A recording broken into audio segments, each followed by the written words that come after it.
好啊，今日講下個過濾精度嘅問題啦。咁其實坊間而家都好多種標註嘅，有啲0.5微米啦，有啲0.2微米啦，都係關於佢哋嘅過濾精度嘅。通常都係分微濾啦、microfiltration 啦，或者 ultrafiltration 啦，呢個叫做超濾啦。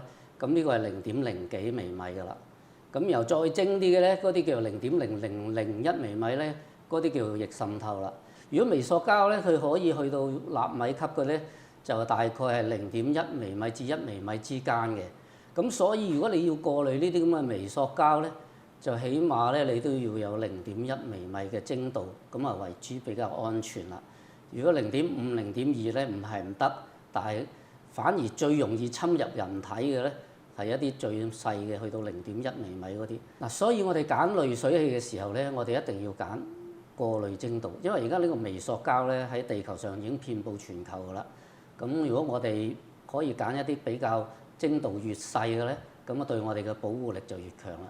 因為呢啲叫永恆材料，入咗你個身體佢唔會走㗎啦。